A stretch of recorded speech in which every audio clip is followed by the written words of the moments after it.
अस्सलाम वालेकुम, नमस्कार, आदाब, सत श्री अकाल। मैं हूं आपके साथ नबील अख्तर और इस वक्त आप देख रहे हैं क्राइम हलचल। दोस्तों, एक सुखी जीवन के लिए क्या चीज़ चाहिए होती है? सीधा सा जवाब है घर हो, अच्छा पैसा हो, दौलत हो, कारोबार हो, अच्छा पति हो, अच्छी बीवी हो, खूबसूरत बच्चे हों। अगर किसी की इंसान की ज़िंदगी में ये सब चीज़ें हों तो फिर उसे अपराध की डगर पर चलने की क्या ज़रूरत है? और अगर वो अपराध की डगर पर चल भी जाता है तो इसे आप समझदारी कहेंगे या बेवकूफ़ी? सीधा सा जवाब है कि उससे बड़ा बेवकूफ़ इंसान कोई हो ही नहीं सकता जो इतने ऐशो आराम के बाद भी अपराध की डगर पर चल पड़े। आज जो कहानी मैं आपको सुनाने जा रहा हूँ उसमें एक महिला इसी तरह से एक अपराध की डगर पर चल पड़ी। दरअसल मुरादाबाद की ये कहानी है। 13 जुलाई 2024 की रात थी। रात तकरीबन 2 बजे के करीब अचानक एक घर में से शोर शराबे की आवाज़ें आनी शुरू हो जाती हैं। शोर शराबा सुनकर अड़ोस पड़ोस में रहने वाले घरों की लाइटें जलती हैं और 5 से 10 मिनट के बीच में सायरन बजाती हुई पुलिस की कई गाड़ियां इस घर के बाहर आकर रुक जाती हैं। पुलिसकर्मी गाड़ी में से निकलते हैं और घर की ओर दौड़ लगाते हैं। जो घर था उसके गेट से लेकर बेडरूम तक पूरा खून से लथपथ, फर्श पूरा गीला हुआ था। पुलिस अंदर पहुंचती है तो पुलिस को जो नज़ारा दिखाई देता है वो वाकई चौंकाने वाला था। सामने एक व्यक्ति की लाश पड़ी हुई होती है जो खून से लथपथ थी। पास में एक औरत खड़ी होती है, 2 बच्चे वहाँ खड़े होते हैं जो सुबक रहे थे। पुलिस पूछताछ शुरू करती है। पुलिस देखती है कि एक व्यक्ति की लाश है, उसकी जाहिर सी बात है पत्नी और बच्चे होंगे। उनसे पूछती है कि कौन है और किस तरह से इनकी हत्या किसने की, मर्डर इनका कैसे हो गया। तो उसकी जो लाश जो थी उसका नाम था अनिल चौधरी और जो पास में औरत खड़ी हुई थी वो उनकी पत्नी थी तनु चौधरी। 2 बच्चे थी जो जिनका नाम मानवी और नव्या था। ये दोनों वहाँ पर खड़ी हुई थी, सुबक रही थी। पुलिस ने इनसे पूछताछ शुरू करी। सबसे पहले पुलिस ने तनु चौधरी से पूछा कि इनका कत्ल कैसे हुआ। उसने बताया कि 2 लोग आए और इनको ऊपर चाकू से वार कर दिया। उनका इरादा लूट का था लेकिन सब जाग गए। शोर सुनकर वो दोनों भाग खड़े हुए। पुलिस ने जो बड़ी बेटी थी मानवी, उसका भी बयान लिया। मानवी ने बताया कि जो 2 लोग आए थे दोनों जानने वाले थे। एक का नाम आमोद था, दूसरे का नाम मोहित था। पुलिस ने पूछा मानवी से कि क्या वो दोनों को जानती थी? बोले हाँ, दोनों अंकल हमारे घर पे अक्सर आना जाना था उनका। पुलिस तनु चौधरी से ये बात पूछती है। तनु चौधरी बताती है आमोद और मोहित ये दोनों पैसे देने आए थे अनिल चौधरी को। कुछ पैसा चाहिए था, ये पैसे देने आए थे। अचानक पैसा देने के बहाने से इन्होंने उन पर हमला कर दिया जिससे उनकी मौत हो गई। जो बड़ी बेटी थी मानवी, वो पुलिस को जो बयान देती है उसमें वो बताती है कि ये दोनों जो लड़के थे जिन्होंने कत्ल किया ये कन्हैया मामा के घर पर रहते थे। अब पुलिस के सामने एक नया नाम आ गया था, कन्हैया। पुलिस ने तनु चौधरी से मालूम किया तो तनु चौधरी ने कह दिया कि मैं किसी कन्हैया को नहीं जानती, ये नाम मैं पहली बार सुन रही हूँ। अब पुलिस का शक था वो पूरा तनु चौधरी के ऊपर चला गया कि बच्चे जो हैं दोनों, वो दोनों मामा कह रहे हैं कन्हैया को और जो तनु चौधरी है वो कह रही है कि मैं उसको जानती नहीं हूँ। ऐसा कैसे हो सकता है कि एक ही परिवार के जो महिला है, जो जिम्मेदार महिला है और 2 बच्चे हैं, आपस में बयान में इतना फ़र्क कैसे हो गया? अब पुलिस को एक लीड मिल गई थी कि कन्हैया है कोई और ये दोनों जो हैं आमोद और मोहित, ये दोनों इससे जुड़े हुए हैं, यानी कि ये 3 लोगों का काम है। पुलिस ने इन तीनों की तलाश शुरू कर दी। अगले दिन पुलिस को उसी गली के बाहर आमोद की लाश मिलती है। पुलिस आमोद की लाश का पोस्टमार्टम के लिए उसको भेजती है और अब पुलिस के सामने एक बड़ा सवाल और खड़ा हो जाता है कि आमोद का मर्डर किसने किया? अगर आमोद और मोहित ने अनिल चौधरी का मर्डर किया है तो फिर आमोद को किसने मारा? अब एक बंदा रह गया था, मोहित। पुलिस उसकी तलाश में लग गई। शाम तक मोहित पुलिस के हाथ चढ़ गया। पुलिस ने मोहित से पूछा कि बताओ भाई इन दोनों का कत्ल कैसे किया? तो उसने कहा कि साहब पहले तो वो करता रहा, फिर बाद में उसने बताया कि उसका कत्ल तो अनिल चौधरी का तो उसने किया है, लेकिन आमोद को किसने मारा ये उसकी नॉलेज में नहीं है। पुलिस के सामने एक और बड़ा सवाल खड़ा हो गया था। पुलिस ने अपनी तफ्तीश बढ़ाई, उसमें तेज़ी लाया तो कन्हैया भी पुलिस के हाथ लग गया। कन्हैया को उठाकर पुलिस ने सख्ती से पूछताछ की। फिर जो कहानी खुलकर सामने आई उसने पुलिस को चौंका कर रख दिया। कन्हैया ने बताया कि तनु चौधरी और उसका अफेयर था। अब ये अफेयर कैसा हुआ, इसके पीछे एक बड़ी ही मज़ेदार कहानी है। जो कन्हैया था वो बालाजी का भक्त था। जो तनु चौधरी थी, इनका पति था अनिल चौधरी, 2 बच्चियाँ थी। इनके यहाँ कोई बेटा नहीं था। बहुत दिनों से ये लोग परेशान थे कि किस तरह से बेटा हो जाए। हालांकि अनिल चौधरी का बहुत बड़ा कारोबार था पीतल नगरी मुरादाबाद में। पीतल का कारोबार था, अच्छा पैसा कमाते थे, बड़ा बिजनेस था, घर में हर खुशी थी, ऐशो आराम था। लेकिन तनु को बेटे की चाहत थी और इसी के चलते वो कन्हैया के संपर्क में आई। कन्हैया ने उसे बताया कि वो बालाजी का भक्त है, तो कुछ ना कुछ वो इंतज़ाम करेगा और उसका बेटा हो जाएगा। दोनों की बातें चलने लगी। इसी बीच दोनों में प्यार हो गया।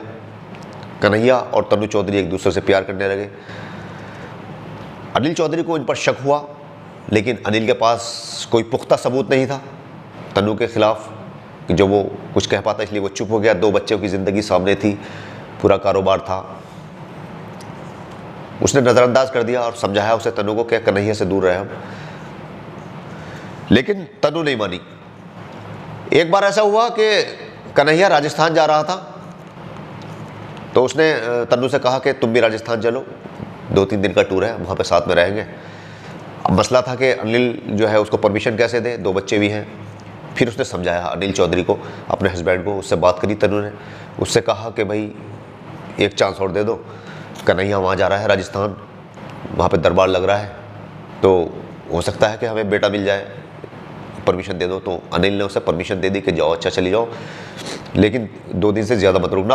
और अनिल ने, जिससे वो भटके ना तनु, दोनों बच्चियों को भी उसके साथ भेज दिया। अब वो तीनों कन्हैया के साथ जो है राजस्थान चली गई। अब राजस्थान के जिस होटल में इन्होंने कमरा लिया, कन्हैया ने और तनु ने एक कमरा लिया और जो दोनों बच्चियां थी उनको अलग कमरे में इन्होंने सुलाया रात को। 2 दिन वहाँ रहे। इन्होंने साथ में रील भी बनाई।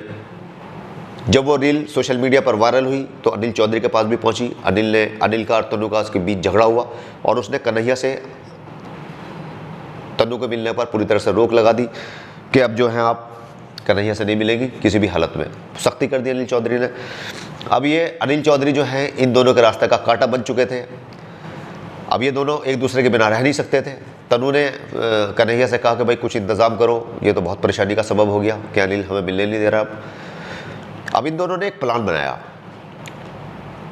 इन्होंने प्लान इस तरह बनाया कि ये फंसे भी ना और केस लूटपाट का लगे, अनिल चौधरी का भी मर्डर हो जाए और उनके रास्ते का कांटा भी साफ हो जाए, उसकी सारी दौलत तनु चौधरी की हो जाए और फिर ये दोनों ऐश करें।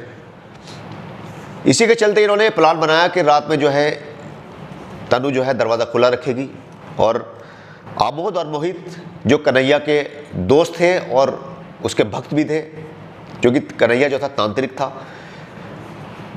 तंत्र विद्या जानता था वो, तो ये दोनों उसके मुरीद थे, आमोद और मोहित। कन्हैया ने आमोद और मोहित को तैयार किया कि भाई ऐसे ऐसे वहाँ पर जाना है, लूटपाट का नाटक करना है, लेकिन मकसद हमारा जो है अनिल चौधरी की हत्या है। प्लान के मुताबिक जो 13 जुलाई की रात थी, इसमें आमोद और मोहित कन्हैया की बाइक पर बैठकर तनु चौधरी के घर के सामने रुकते हैं। रात के 12:30-1 बजे का टाइम रहा होगा। क्योंकि तनु चौधरी को प्लान का पूरा पता था, उसने दरवाज़ा पहले ही खोल कर रखा था। ये दोनों अंदर दाखिल हुए और इन्होंने सीधे जाकर अनिल चौधरी पर चाकू से ताबड़तोड़ हमला कर दिया। शोर शराबा सुनकर मानवी और नव्या की भी आंख खुल गई। ये दोनों भी वहाँ पहुँच गई। इन्होंने इन दोनों को पकड़ने की कोशिश की और इसी कोशिश में आमोद के हाथ की नस कट गई। हमने अभी आपको बताया था कि जब पुलिस घर के अंदर दाखिल हुई थी, उस वक्त जो घर का जो मेन गेट था वहाँ से लेकर बेडरूम तक खून ही खून पड़ा हुआ था। वो खून आमोद का ही था। जब आमोद हाथ पकड़कर अपना हाथ की नस जो उसकी कटी थी भाग रहा था बाहर, तब वो खून उसका इस कदर बह रहा था। और जब ये दोनों वापस बाहर भाग रहे थे तो कन्हैया बाहर बाइक लिए हुआ खड़ा था। ये दोनों उसकी बाइक पर बैठे। कुछ ही दूर चले कि आमोद को चक्कर आने लगा और वो बाइक से गिर गया। इन्होंने उसको वहीं छोड़ा और ये दोनों मौके से भाग गए। कुछ देर के बाद आमोद की मौत हो गई थी। तो जो पुलिस को अगले दिन लाश मिली थी फिर सुबह में, वो आमोद की थी, जो गली के बाहर उसको पड़ी हुई मिली थी। और उसकी जो मौत हुई थी वो ज़्यादा खून बहने की वजह से हुई थी, क्योंकि उसके हाथ की नस कट गई थी।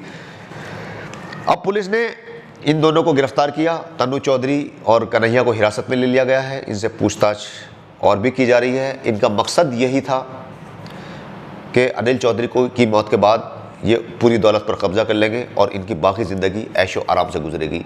इनका प्लान कुछ हद तक कामयाब हो भी जाता।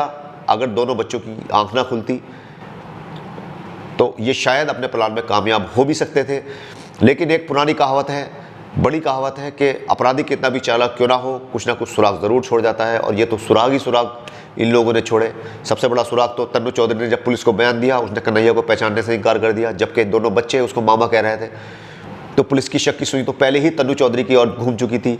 और ये भी बात भी मशहूर है कि पुलिस अगर चाहे तो खाल के अंदर से भी बाल निकाल लेती है। तो पुलिस ने 72 घंटे के अंदर अंदर इस पूरे केस का खुलासा किया और इस कहानी का पर्दाफाश किया। अब